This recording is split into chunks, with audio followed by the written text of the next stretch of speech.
আল্লাহর নৈকট্য লাভের সংক্ষিপ্ত পথ। আপনার এই বয়ানের শিরোনাম কি? আল্লাহর নৈকট্য লাভের সংক্ষিপ্ত পথ। বিসমিল্লাহির রহমানির রহিম। ঘরের মধ্যে সন্তান সন্ততির সঙ্গে অবস্থান করে জিকির করা। হাকিমুল উম্মত মুজাদ্দিদুল মিল্লাত হযরত মাওলানা আশরাফ আলী থানভী রহমতুল্লাহি আলাইহি বলেন, যদি সন্তান সন্ততির সঙ্গে ঘরে অবস্থান করে জিকির করা না যায়, তার সমাধান এই যে ঘর ছাড়া অন্য জায়গা পাওয়া গেলেও ইচ্ছা করে ঘরের মধ্যেই জিকির করার ইহতেমাম করবে। সুবহানাল্লাহ।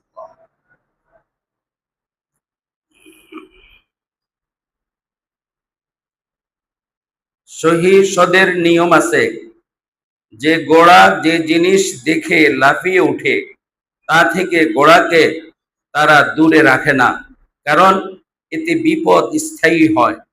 বরং এমন জিনিসের সামনে যাতায়াত অভ্যস্ত করে নেয়, ফলে আর লাফিয়ে ওঠে না। তবে যে জায়গায় এমন জিনিস প্রতিবন্ধক হয়, যার সঙ্গে মেলামেশার জরুরত হবে না, সেখানে ওই প্রতিবন্ধক থেকে দূরত্ব অবলম্বন করাই নিরাপদ।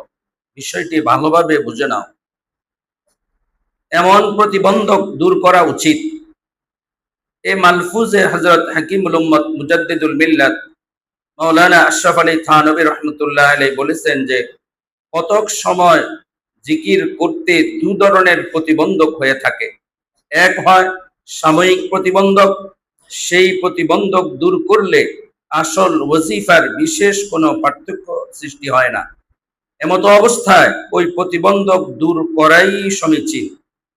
যেমন এক ব্যক্তি একটি ঘরে থাকে, ওই ঘরের একটি অংশে হইচই হয়, শিশুরা খেলাধুলা করে, চিল্লাচিল্লি করে, তখন ওই জায়গায় বসে জিকির করতে গেলে মনের একাগ্রতা ও প্রশান্তি থাকে না। এমত অবস্থায় ওই ব্যক্তির উচিত জিকির করার জন্য ঘরের এমন একটি জায়গা নির্বাচন করা যেখানে হইচই কম হয়। সুবহানাল্লাহ। অন্য জায়গার তুলনায় নীরবতা অধিক। এ ধরনের প্রতিবন্ধকতা দূর করা উচিত, কারণ এটা দূর করা সম্ভব। এমত অবস্থায় ঘরের মধ্যেই জিকির করবে। কিন্তু প্রতিবন্ধক যদি এমন হয় যে তা থেকে স্বাভাবিক জীবনে মুক্তি লাভ করা কঠিন, যেমন পুরা ঘর হইচইয়ের শিকার, সর্বদা বাচ্চারা হইচই করছে, ঘরও ছোট, নিরাপদ কোনো জায়গা নেই, এমত অবস্থায় কি ওই ব্যক্তি জিকির করার সময় ঘর ছেড়ে মসজিদ বা অন্য কোথাও চলে যাবে, অন্যত্র গিয়ে জিকির করবে, নাকি ঘরের মধ্যে বসেই জিকির করবে? এমন ব্যক্তির জন্য হযরত থানভী রহমতুল্লাহ আলাইহি বলেছেন যে সে ঘরে বসেই জিকির করবে। সুবহানাল্লাহ, কত চমৎকার সিদ্ধান্ত! সে ঘর ছেড়ে যাবে না, কারণ এটি একটি নিয়মিত আমল। ঘর ছেড়ে কয়দিন যাবে, এজন্য ঘরের মধ্যেই জিকির করবে। মনকে এই বিক্ষিপ্ত পরিবেশে জিকির করতে অভ্যস্ত করবে, এই অশান্ত পরিবেশে জিকির করতে অভ্যস্ত করবে। তার জন্য মসজিদে গিয়ে জিকির করার প্রয়োজন নেই। সুবহানাল্লাহ। একটি দৃষ্টান্ত, একটি চমৎকার দৃষ্টান্ত হযরত হাকিমুল উম্মত থানভী রহমতুল্লাহি আলাইহি এই দিয়েছেন যে ঘোড়া সংশোধনকারী ও প্রতিপালনকারী যেসব সহিস থাকে, তাদের নিয়ম এই যে ঘোড়া যদি বিশেষ কোনো জিনিস দেখে ভয়ে লাফিয়ে উঠে, যেমন ধরুন ঘরের মধ্যে ঘোড়াও আছে, কুকুরও আছে, এখন ঘোড়া কুকুর দেখে ভয়ে লাফিয়ে উঠে, বা বড় পাত্র রাখা আছে যা দেখে ঘোড়া লাফিয়ে উঠে, তখন সহিসদের নিয়ম হলো সেই পাত্র দেখে, যেই পাত্র দেখে ঘোড়া লাফাচ্ছে, ঘোড়াকে অধীন করার জন্য ওই পাত্র সামনে থেকে সরায় না। কারণ আজ ওই পাত্র দেখে লাফাচ্ছে, এজন্য তুমি ওই পাত্র তার সামনে থেকে সরিয়ে ফেললে, কাল সে আরেক জিনিস দেখে লাফাবে, তখন তাও সরিয়ে ফেলতে হবে। পরশু তোমার শিশুকে দেখে লাফিয়ে উঠবে, তখন কি তোমার শিশুকেও ঘর থেকে বের করে দিবে? তখন তো তা প্রতিদিনের বিপদ হয়ে যাবে। এজন্য এর চিকিৎসা এই যে ঘোড়াকে ওই জিনিসের সাথে পরিচিত করবে। এজন্য সহিস ওই পাত্রটি বারবার তার সামনে নিয়ে আসে, যার ফলে সে ধীরে ধীরে এ পাত্রের সাথে পরিচিত হয়ে যায়। পরিচিত হওয়ার ফলে আর লাফিয়ে ওঠে না। মনকে এই হইচইয়ের অভ্যস্ত করে নিবে। এজন্য হযরত থানবী রহমতুল্লাহ আলাইহি বলেছেন যে এই ঘরেই যেহেতু তোমাকে থাকতে হবে, স্থায়ীভাবে তুমি এই ঘর ছেড়ে যেতে পারবে না, এজন্য নফসকে এই হইচইয়ের মধ্যে জিকির করতে অভ্যস্ত করো। এই অবস্থায় যদি জিকির করতে মন অভ্যস্ত হয়ে যায় তাহলে তো আল্লাহর নিয়ামত। আর যদি একাগ্রতা না আসে তাহলেও কোনো ক্ষতি নেই, তবে ধীরে ধীরে তার মধ্যে একাগ্রতা আসবে এবং মন এতে অভ্যস্ত হয়ে পড়বে। সুবহানাল্লাহ। অস্বাভাবিক পথ অবলম্বন করা ক্ষতিকর। সার কথা এই যে একাগ্রতা ও প্রশান্তি অর্জনের জন্য অস্বাভাবিক কোনো পন্থা অবলম্বন করার জরুরত নেই, বরং অস্বাভাবিক কোনো পন্থা অবলম্বন করাই ক্ষতিকর। ওজিফা পালন করতে একাগ্রতা অর্জনের জন্য সামর্থ্য মোতাবেক অল্প বিস্তর চিন্তা চেষ্টা করবে। যেমন আমি এইমাত্র বললাম যে ঘরে যে অংশে হইচই বেশি তা ছেড়ে দাও এবং যে অংশে হইচই কম সেখানে বসে জিকির করো, কিন্তু ঘর ছেড়ে পালিয়ে যেও না। এসব অভিজ্ঞতা, জ্ঞান ও বুদ্ধিমত্তার কথা। হযরত থানবী রহমতুল্লাহ আলাইহি নিজেও এসব ধাপ অতিক্রম করেছেন এবং অন্যদেরকেও এসব ধাপ অতিক্রম করিয়েছেন। শত শত বরং হাজার হাজার মানুষকে তিনি এসব ধাপ অতিক্রম করিয়েছেন। এজন্য এসব কথা তার অভিজ্ঞতার নির্যাস। অন্যথায় এসব কথা বহু বছর ফেরেশান হওয়ার পর অর্জন হয়, কিন্তু হযরত থানবী রহমতুল্লাহ আলাইহি দু চার কথার মধ্যে এ সহজ পন্থা বলে দিয়েছেন। সুবহানাল্লাহ।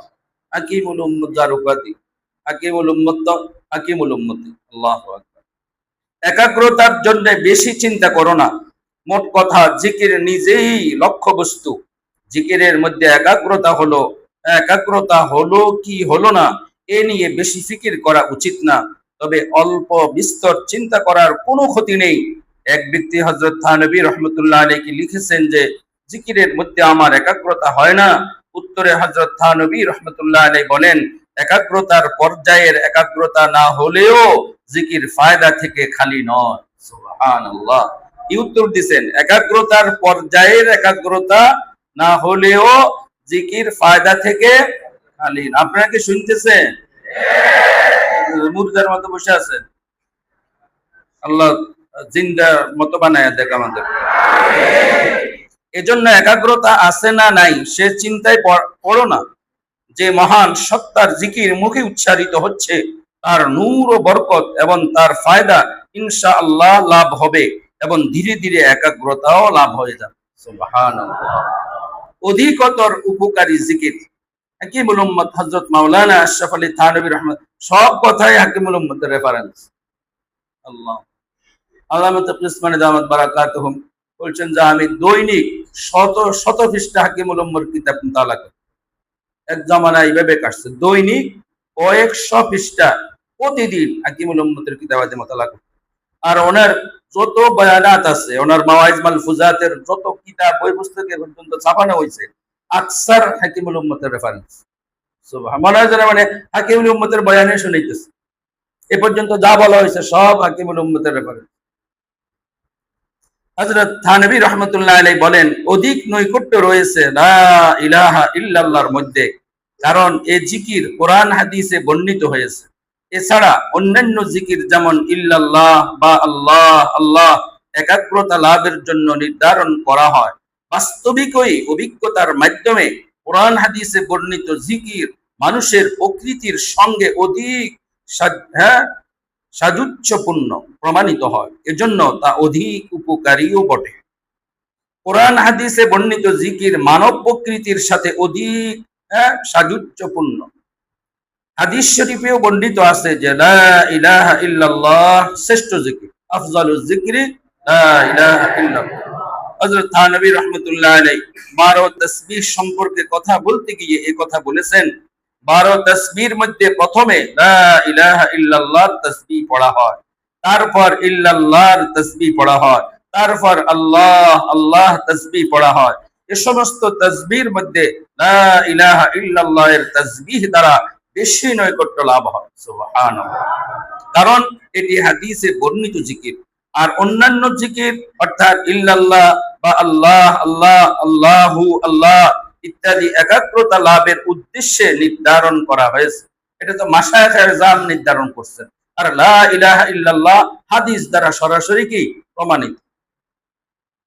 তবে এই কথা অভিজ্ঞতার দ্বারা প্রমাণিত যে হাদিসে বর্ণিত জিকির মানব প্রকৃতির সঙ্গে অধিক সাযুজ্যপূর্ণ, অর্থাৎ যে সমস্ত জিকির রাসূল সাল্লাল্লাহু আলাইহি ওয়াসাল্লাম থেকে প্রমাণিত, তিনি নিজে করেছেন বা অন্যদের করতে বলেছেন, তা যে পরিমাণ উপকারী এবং প্রকৃতির অনুকূল অন্য জিকির এমন নয়।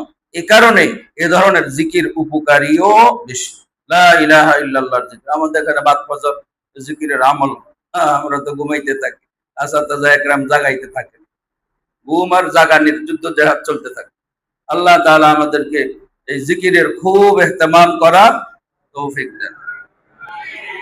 মাসনুন জিকিরে নূর এবং বরকত থাকে। বলেন মাসনুন জিকিরে, আপনারা কি সবাই শুনতেছেন? একাগ্রতা কম মনে হইতেছে?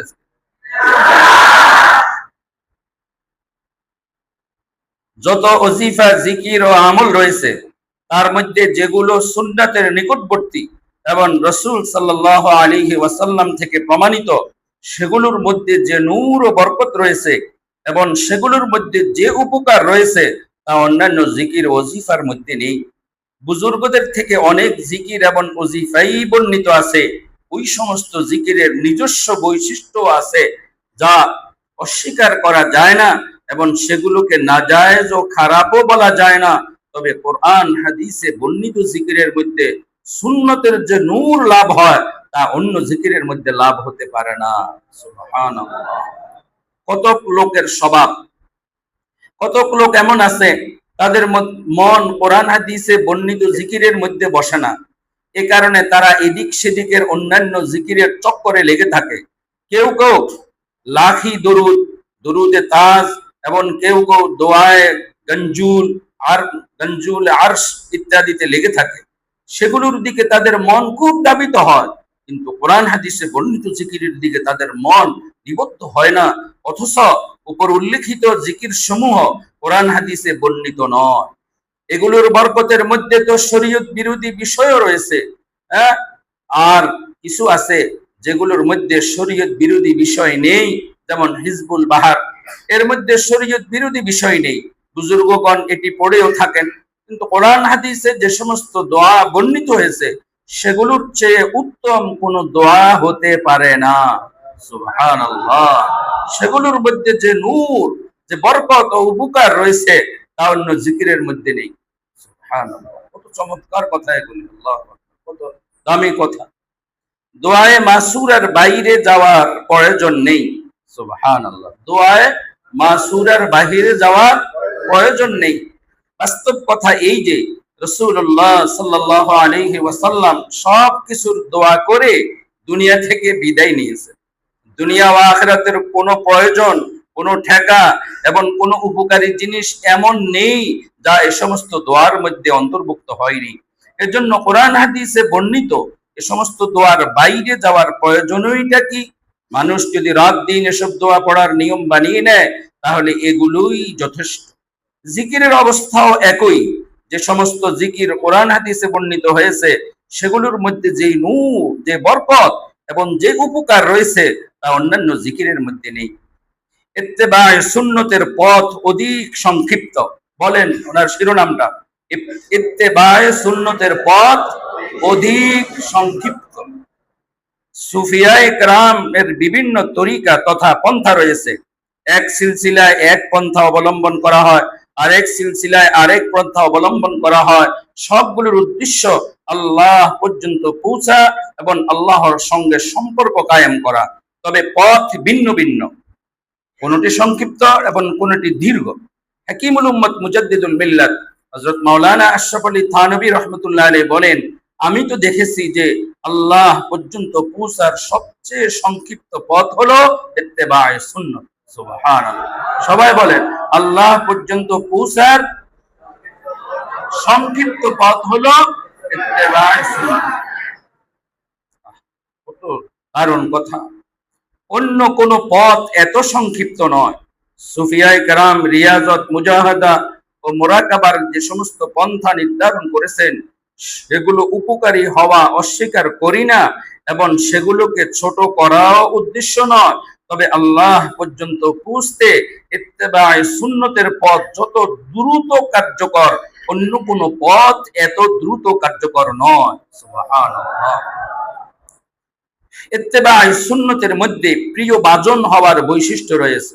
বলেন সবাই, ইত্তেবায়ে সুন্নতের মধ্যে প্রিয় ভাজন হওয়ার মানে আল্লাহর মাহবুব হওয়ার বৈশিষ্ট্য রয়েছে।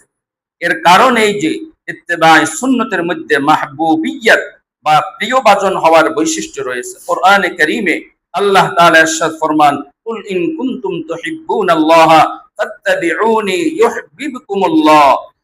আপনি বলে দিন যে তোমরা যদি আল্লাহ তাআলার সাথে মহব্বত রাখো তাহলে আমার অনুসরণ করো, তাহলে আল্লাহ তাআলা তোমাদেরকে মহব্বত করবেন। এই আয়াত দ্বারা জানা গেল যে সুন্নতের অনুসারীকে আল্লাহ তাআলা ভালোবাসেন। বলেন সবাই, সুন্নতের অনুসারীকে আল্লাহ তাআলা ভালোবাসেন।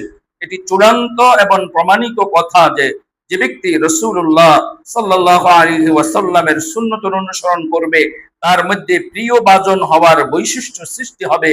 প্রিয় ভাজন হওয়ার বৈশিষ্ট্য হলো জজ তথা আকর্ষণ, অর্থাৎ প্রেমিক প্রেমাস্পদকে আকর্ষণ করে থাকে, প্রেমিক প্রিয়জনকে নিজের দিকে টানার চেষ্টা করে। এজন্য যে ব্যক্তি ইত্তেবায়ে সুন্নতের কাজ করবে সে আল্লাহ তাআলার প্রিয় ভাজন হবে, তখন আল্লাহ তাআলা তাকে নিজের দিকে টেনে নেবেন। সুবহানাল্লাহ। ব্যাখ্যা, এটা কত চমৎকার ব্যাখ্যা। এই ব্যাখ্যা তো সাধারণ তাফসীরের কিতাবে লেখা হয় না। জজবের এই পথ দ্রুত গন্তব্যে পৌঁছিয়ে দেয়। আল্লাহ তাআলার জজবের এই পথ বান্দাকে কি দ্রুত গন্তব্যে পৌঁছিয়ে দেয়। পবিত্র কোরআনে ইরশাদ হচ্ছে, আল্লাহু ইয়াজতাবি ইলাইহি মান ইয়াশা, আল্লাহ যাকে চান নিজের দিকে টেনে নেন। অতএব ইত্তেবায়ে সুন্নতের মধ্যে মাহবুবিয়ত রয়েছে, আর মাহবুবিয়তের মধ্যে রয়েছে জজবের বৈশিষ্ট্য। সুবহানাল্লাহ। এজন্য আল্লাহ তাআলা সুন্নতের অনুসরণকারীকে জজব দ্বারা জজব তথা আকর্ষণ করে থাকেন। এর ফলে পথ দ্রুত অতিক্রম হয়। এক বুজুর্গ এক বাদশাহের ঘটনা, এটাও হাকিমুল উম্মতের রেফারেন্স। হাকিমুল উম্মত মুজাদ্দিদুল মিল্লাত হযরত মাওলানা আশরাফ আলী থানভী রাহমাতুল্লাহ আলাইহি একটি ঘটনা লিখেছেন যে এক বাদশা তার দুর্গের চূড়ায় বসেছিলেন, নিচ দিয়ে এক বুজুর্গ যাচ্ছিলেন। বাদশার চিন্তা হলো যে এই বুজুর্গ থেকে কিছু উপকৃত হওয়া দরকার। তখন বাদশা ওই বুজুর্গকে ডেকে বললেন, হযরত আমাদের দিকে একটু সুদৃষ্টি দিন। ওই বুজুর্গ বললেন, আমি তোমার দিকে কিভাবে দৃষ্টি দিব? তোমার পর্যন্ত আসার তো কোনো পথেই নেই, কারণ এত বড় দুর্গ ঘুরে ফটকে আসতে হয়, তারপর চৌকিদার ও পাহারাদারদের থেকে অনুমতি নিয়ে ভিতরে আসতে হবে, তারপর তোমার কাছে পুষতে হবে, এত এত বড় কঠিন কাজ। বাদশাহ বললেন, আমার পর্যন্ত পৌঁছা কোনো কঠিন ব্যাপার নয়। একথা বলে তিনি উপর থেকে একটি টুকরি নামিয়ে দিলেন। তারপর এই বুজুর্গকে বললেন যে আপনি এই টুকরির মধ্যে বসুন। তিনি তার মধ্যে উঠে বসলেন। বাদশাহ তার খাদেমদের দ্বারা টুকরিটি টেনে উপরে উঠে আনিলেন। সুবহানাল্লাহ। দেখেন, এই বুজুর্গ লাইট বসছে আর খাদেমরা উঠে নিয়ে গেছে, এর কোনো কষ্ট করতে হয়নি। এখন আল্লাহ যদি কাউকে নিজের দিকে জজব করেন, আকৃষ্ট করেন, আকর্ষিত করেন, তাহলে ওই বান্দাকে তো আল্লাহ তাআলা কুদরতিভাবে আল্লাহ পর্যন্ত পৌঁছে। সুবহানাল্লাহ। তাহলে আল্লাহ পর্যন্ত পৌঁছার পথ এটা সংক্ষিপ্ত পথ। নসিব যদি ভালো হয়, ভাগ্য যদি কি হয় ভালো হয়, ইত্তেবায়ে সুন্নতের আমল যদি জিন্দেগিতে আনা যায়, তাহলে আল্লাহ নিজেই এই বান্দাকে নিজের দিকে আকৃষ্ট করবে, নিজের দিকে আল্লাহ তাআলা পৌঁছার ব্যবস্থা করবেন। আল্লাহ তাআলা পর্যন্ত পৌঁছার পথ। ওই বুজুর্গ উপরে পৌঁছে বাদশাকে বললেন যে এবার বলুন কি ব্যাপার। বাদশাহ বললেন, আমাকে বলুন আল্লাহ তাআলা পর্যন্ত পৌঁছার পথ কি। ওই বুজুর্গ বললেন, আল্লাহ তাআলার কাছে এইভাবে পৌঁছে যাও যেভাবে আমি তোমার কাছে পৌঁছলাম। চিন্তা করছে কি কাণ্ড। তুমি আমাকে ডাকলে, আমি সমস্যার কথা বললাম যে এত লম্বা চওড়া পথ অতিক্রম করে কিভাবে আসবো, তখন তুমি আমাকে তোমার কাছে টেনে তুলে নিলে। এমনি ভাবে আল্লাহ তাআলা বলেন, যে ব্যক্তি আমার কাছে আসতে চায় সে যেন আমাকে ডাকে আর বলে, হে আল্লাহ আমি আপনার কাছে যেতে চাই, তখন আল্লাহ তাআলা ওই বান্দাকে নিজের কাছে টেনে নেন। আমরাও বলতে থাকবো যে আল্লাহ আমরা তো আপনার কাছে যেতে চাই, কি বলেন, আল্লাহ আপনার কাছে যেতে চাই, কিন্তু কেমনে পথ অতিক্রম করব? এত দীর্ঘ পথ, আমি তো পথ চলার তরিকাও জানি না, আপনি কুদরতি ভাবে আমাকে টেনে নেন। আমি যেতে চাই, আপনি যাওয়ার রাস্তা করে দেন। এই বুজুর্গের যেরকম টুকরিতে বসায়, লাইট বসাইয়া খাদেমরা টানি উঠে নিয়ে গেছে পালকির মতো করে। বা কি চমৎকার! যে আল্লাহকে যদি রাজি করা যায়, আল্লাহ এভাবে টেনে নিয়ে যাবেন ইনশাআল্লাহ। বান্দা চাইলে আল্লাহ টেনে নেন, বান্দা চাইলে আল্লাহ টেনে নেন। আমাদের শাইখ হযরত আপনার এই যে আল্লামা তকি উসমানী দামাত বারাকাতুহু, ওনার শাইখ ছিলেন আল্লামা ডক্টর আব্দুল হাই রাহিমাহুল্লাহ, হাকিমুল উম্মতের খলিফা, হোমিও ডাক্তার ছিলেন ডক্টর আব্দুল হাই। আল্লাহু আকবার। হাকিমুল উম্মতের সোহবতের বরকতে কি দামি হইছেন। আল্লামা মুফতি শফি সাহেব রহমতুল্লাহ আলাইহি ওনার সব ছেলেদেরকে আল্লামা ডাক্তার আব্দুল্লাহর হাতে বায়াত করাইছে। কি আশ্চর্য কথা! মুফতি শফি সাহেব রহমতুল্লাহ আলাইহি, মুফতি আজম পাকিস্তান, নিজের সন্তানদেরকে বায়াত করাইছেন ডাক্তার আব্দুল হাই রহমতুল্লাহ আলাইহির কাছে, হাকিমুল উম্মতের খলিফা, ইংরেজি শিক্ষিত ওনার কাছে। বড় বড় আলেম, বড় বড় মুফতি মুহাদ্দিস শাইখুল হাদিসরা ওনার সোহবতে গিয়ে বসে। আল্লাহু আকবার। তো উনি ওই কথাই বলতেছেন, এই আয়াতে আমাদের শায়েখ বলে উনি ডাক্তার আব্দুল হাইকে বলছেন। আমাদের শায়েখ হযরত ডাক্তার আব্দুল হাই আরিফি রহমতুল্লাহ আলাইহি বলতেন যে আল্লাহু ইয়াজতাবি ইলাইহি মান ইয়াশা। এই আয়াতের বাহ্যিক অর্থ হলো আল্লাহ তাআলা তার কাছে টেনে নেন তিনি যাকে চান। আল্লাহ যাকে চান, আল্লাহ তাকে নিজের কাছে কি করেন? টেনে নেন। কারণ ইয়াশাউ শব্দের সর্বনাম আল্লাহর দিকে ফিরেছে। তবে এই আয়াতের মধ্যে এ সম্ভাবনাও রয়েছে ইয়াশাউ শব্দের সর্বনাম মান এর দিকে ফিরবে, মান এর দিকে ফিরবে। তখন এর অর্থ এই হবে যে আল্লাহ তাআলা ওই ব্যক্তিকে নিজের কাছে টেনে নেন যে চায় যে তাকে টেনে নেওয়া হোক। সুবহানাল্লাহ। আল্লাহু ইয়াজতাবি ইলাইহি মান ইয়াশা। ইয়াশাউর জমির আল্লাহর দিকেও ফিরার ইহতিমাল আছে, মানের দিকে ফিরারও কি আছে? ইহতিমাল আছে। যে আল্লাহর দিকে যেতে চায়, আল্লাহ তাকে টেনে উঠে নেন। সুবহানাল্লাহ। টুকরিতে বসায়া যেরকম উঠে এনেছে, এরকম যে আল্লাহর দিকে যেতে চায়, আল্লাহ তাকে নিজ কুদরতি শক্তির দ্বারা তাকে আল্লাহ পর্যন্ত পৌঁছে দেন। সুবহানাল্লাহ। কি চমৎকার ব্যাখ্যা! আল্লাহু আকবার। সুবহানাল্লাহ। ইত্তেবায়ে সুন্নতের পথ, নীরবতার পথ। বলেন, ইত্তেবায়ে সুন্নতের পথ, নীরবতার পথ। হাকিমুল উম্মত মুজাদ্দিদুল মিল্লাত হযরত মাওলানা আশরাফ আলী থানভী রাহমাতুল্লাহ আলাইহি বলেন যে ইত্তেবায়ে সুন্নতের পথ কাছের পথ, এই পথ দ্রুত গন্তব্যে পৌঁছে দেয়, তবে এই পথে কোনো হইচই নেই। ইত্তেবায়ে সুন্নতের পথে কোনো হইচই নেই, যার কারণে দর্শক বুঝতে পারে না যে এই ব্যক্তি কোন লম্বা চওড়া পথ অতিক্রম করছে। যেমন কোন ব্যক্তি যদি বসে জিকির শগলে মগ্ন থাকে, মোরাকাবা করতে থাকে, চিল্লা লাগাতে থাকে, তখন দর্শকও বুঝতে পারে যে এই ব্যক্তি কিছু একটা করছে। কিন্তু কলন্দরির এই পথে, আল্লাহু আকবার, এবং ইত্তেবায়ে সুন্নতের এই পথে দর্শক বুঝতেই পারে না যে সে কোন আমল করছে। সুবহানাল্লাহ। যেমন এক ব্যক্তি মসজিদ থেকে বের হওয়ার সময় বাম পা আগে বের করলো, তখন কেউ কি বুঝতে পারলো যে সে কি আমল করলো? কিন্তু ইত্তেবায়ে সুন্নতের ফলে আল্লাহ তাআলার নৈকট্য লাভ হয়। হ্যাঁ, বাতাস প্রবাহিত হলো, এজন্য সে মনে মনে বলল আল্লাহুম্মা লাকাল হামদু ওয়া লাকাশ শুকরু। কেউ জানতেও পারলো না যে কি থেকে কি হয়ে গেল এবং কোথা থেকে কোথায় পৌঁছে গেল। এক মুহূর্তের মধ্যে আল্লাহ তাআলার গুরুত্বপূর্ণ ইবাদত সম্পন্ন করলো, আর তা হলো শুকরের ইবাদত। সুবহানাল্লাহ। এই পথ শয়তানের কুমন্ত্রণা থেকে নিরাপদ। বলেন, এই পথ শয়তানের কুমন্ত্রণা থেকে নিরাপদ। ইত্তেবায়ে সুন্নতের পথ শয়তানের কুমন্ত্রণা থেকে কি নিরাপদ। মোট কথা, ইত্তেবায়ে সুন্নতের পথ এমন যে দর্শক কিছুই বুঝতে পারে না।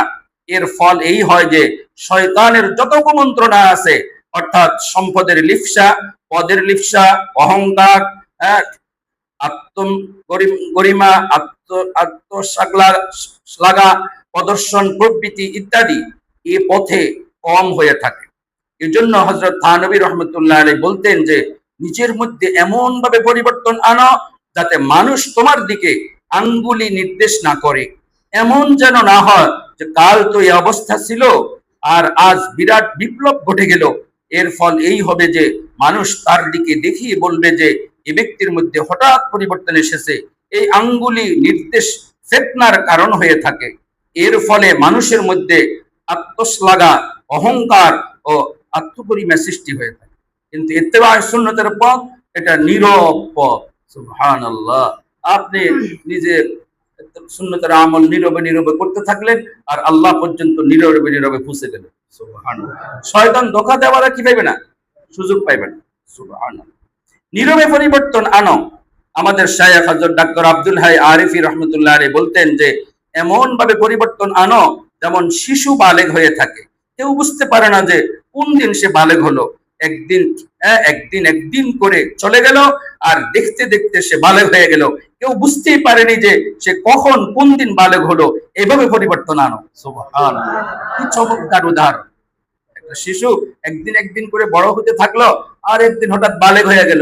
মানুষ তো বুঝতেই পারলো না যে এই ছেলেটা কোন দিন, এই নাবালেগ শিশুটা কোন দিন কোন সময় কখন বালেগ হইলো। এটা কেউ টের পাইলো?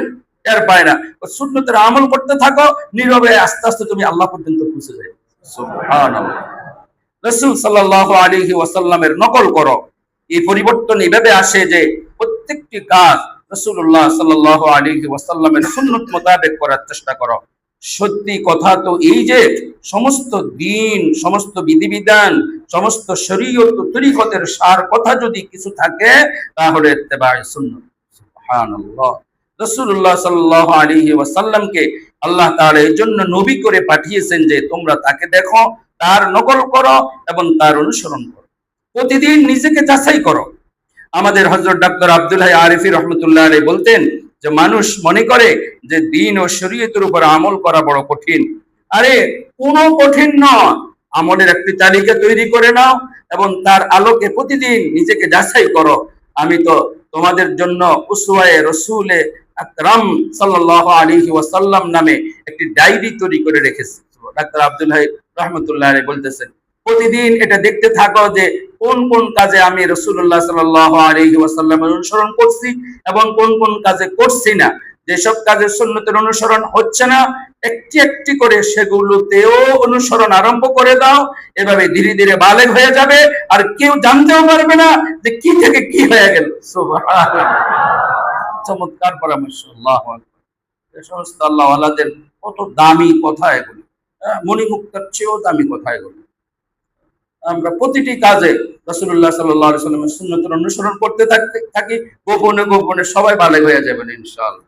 এখানে বালেগ হওয়া মানে আল্লাহ পর্যন্ত পৌঁছে যাওয়া। আল্লাহর পথে বালেগ হওয়ার অর্থ কি? আল্লাহ পর্যন্ত পৌঁছে যাওয়া।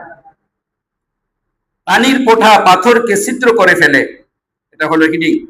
দেখুন, নল দিয়ে যদি ফোঁটা ফোঁটা পানি পড়তে থাকে আর তার নিচে পাথর রাখা থাকে, পানির ফোঁটা একদিন পড়লো, দুদিন পড়লো, এক সপ্তাহ পড়লো, এক মাস পড়লো, ধীরে ধীরে ওই পানি ওই পাথরকে ছিদ্র করে ফেলবে। পানির ফোঁটার দিকে তাকালে দেখতে পারবে যে তার মধ্যে পাথর ছিদ্র করার যোগ্যতা নেই, এবং কেউ এটা বুঝতেও পারবে না যে পানির কোন ফোঁটা পাথর ছিদ্র করলো। তবে সবগুলো ফোঁটা সমন্বিতভাবে ওই পাথরকে ছিদ্র করে থাকে। সুবহানাল্লাহ। কি বলেন? প্রথম ফোঁটার দ্বারা পাথর ছিদ্র হলো না শেষ ফোঁটার দ্বারা ছিদ্র হলো, এটা বলার কোনো সুযোগ আছে? 1,00,000 ফোঁটা যদি পড়ে তাহলে এই পাথরটা ছিদ্র করার মধ্যে 1,00,000 ফোঁটার আসর আছে। 1,00,000 ফোঁটার কি আছে? আসর আছে। সবগুলি মিলাইয়া পাথরটাকে কি করছে? ছিদ্র করছে। এটা প্রথম ফোঁটার দ্বারা ছিদ্র হয়েছে এটা যেমন বলার সুযোগ নাই, লাস্ট ফোঁটার দ্বারা ছিদ্র হয়েছে এটা বলারও কি নেই? সুযোগ নেই। আল্লাহু আকবার। এমনি ভাবে ইত্তেবায়ে সুন্নতের আমলগুলো বাহ্যিকভাবে দেখতে খুব ছোট ছোট মনে হয়, কিন্তু সেগুলো সম্মিলিতভাবে ছিদ্র করে ফেলে। সুবহানাল্লাহ। তখন দ্বীন অন্তরের মধ্যে প্রতিষ্ঠিত হয়ে যায়। এর জন্য আমাদের বুজুর্গগণ অন্য সব পথ পরিহার করে ইত্তেবায়ে সুন্নতের পথ অবলম্বন করেছেন এবং এটাকেই নিজের জীবনের লক্ষ্য বানিয়েছেন। সুবহানাল্লাহ। হযরত মুজাদ্দিদ আল-ফিসানি রাহমাতুল্লাহ আলাইহির জাহিরি ও বাতিনি উন্নতির চূড়ান্তে পৌঁছা আমাদের শাইখ হযরত ডক্টর আব্দুল হাই আরিফি রাহমাতুল্লাহ আলাইহি হযরত মুজাদ্দিদ আল-ফিসানি রাহমাতুল্লাহ আলাইহির কথা শুনতেন যে তিনি বলেন, যখন আমি জাহিরি ইলম শেষ করলাম তখন শুনলাম যে কিছু বাতিনি ইলমও আছে। যা সুফিয়ান ইকরামের নিকট রয়েছে। আমি চিন্তা করলাম যে সেগুলোও দেখা উচিত, যে সেগুলো কি। সুতরাং আমি সুফিয়া ইকরামের নিকট গেলাম। সেখানে গিয়ে জানতে পারলাম যে সুফিয়া ইকরামের মধ্যে 4 ধরনের সিলসিলা রয়েছে: চিশতিয়া, নকশবন্দিয়া, সোহরাওয়ার্দিয়া এবং কাদেরিয়া। চিশতিয়া, কাদেরিয়া, নকশবন্দিয়া, সোহরাওয়ার্দিয়া। 4টা তরিকার নাম বলে: চিশতিয়া, কাদেরিয়া, নকশবন্দিয়া, সোহরাওয়ার্দিয়া। এগুলোর প্রত্যেকটির পৃথক পৃথক শাখা রয়েছে। আমি এক এক সিলসিলার লোকের কাছে গিয়ে ওই সমস্ত সিলসিলার ইলম হাসিল করলাম, এবং প্রত্যেক সিলসিলার লোকেরা যে সমস্ত পন্থা নির্ধারণ করেছিল ওই সমস্ত পন্থা শুধু দেখেছি তাই নয়, বরং সেগুলো বাস্তবায়ন করেছি এবং সে অনুপাতে আমল করেছি। অবশেষে আল্লাহ তাআলা আমাকে অনেক উঁচু মাকাম দান করেন। তারপর তাতে উন্নতি করতে করতে এমন মাকামে পৌঁছি যে তা জাহিরি আলেমগণ বুঝা তো দূরের কথা, বাতিনি আলেমগণও তা বুঝতে অক্ষম। সুবহানাল্লাহ। মুজাদ্দিদ আল হাসানী রাহমাতুল্লাহির মতো মানুষ বলেন যে সুফিয়া কেরামের দরবার থেকে যা শিখছি, আমি যা অর্জন করছি, বা জাহিরি আলেমরা তো দূরের কথা, বাতিনি আলেমগণও বুঝতে অক্ষম। এমন উচ্চতায় রব্বুল আলামিন আমাকে পৌঁছাইছে। হযরত মুজাদ্দিদ আল হাসানী রাহমাতুল্লাহ আলাইহির দোয়া। কিন্তু আমি সব মাকাম অতিক্রম করার পর একটি দোয়া করি, এবং যে ব্যক্তি এই দোয়ার উপর আমিন বলবে ইনশাআল্লাহ তার জন্য এই দোয়া কবুল হয়ে যাবে। সুবহানাল্লাহ। আপনারা আমিন কবেন কি কবেন জানি না। হুজুর বলেন যে আমি দোয়া করি, যারা আমিন বলবে তারা এই মাকাম কি পেয়ে যাবে। হে আল্লাহ, আমাকে ইত্তেবায়ে সুন্নতের তৌফিক দান করুন।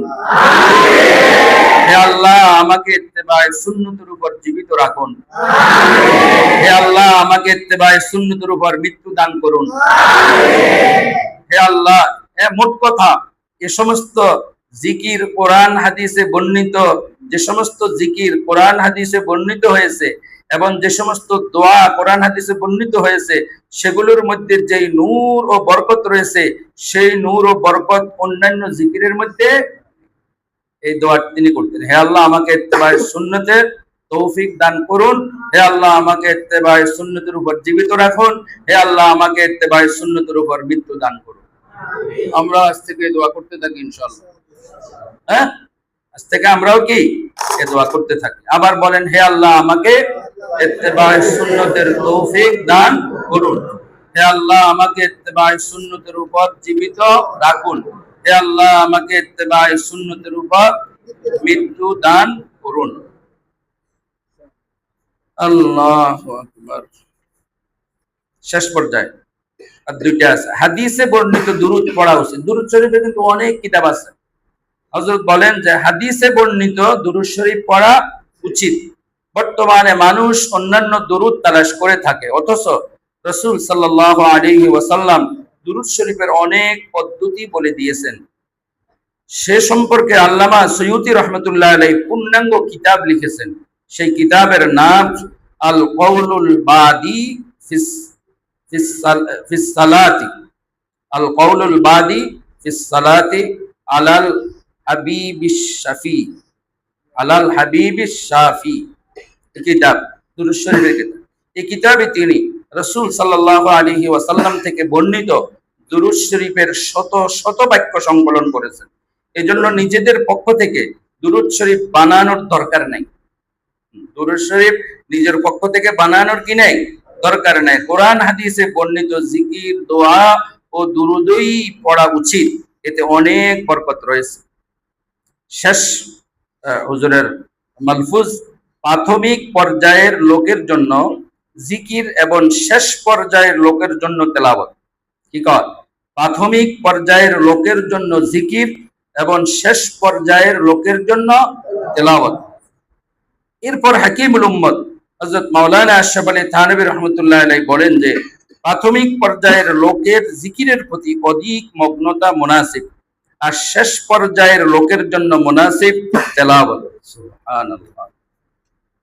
প্রাথমিক পর্যায়ের লোকের প্রথম দিকে মন বসে না, এজন্য জিকির করা তার জন্য বেশি উপকারী, কারণ এর মধ্যে তার মন বসে যায়। কিন্তু শেষ পর্যায়ের লোকের জন্য তেলাওয়াত করা মুনাসিব, তারা যত বেশি তেলাওয়াত করবে তত বেশি তাদের জন্য ফায়দা হবে। আল্লাহ তাআলা আমাদের সকলকে এসব কথার উপর আমল করার তৌফিক দান করুন। আমিন। ওয়া আখিরু দাওয়ানা আলহামদুলিল্লাহি রাব্বিল আলামিন।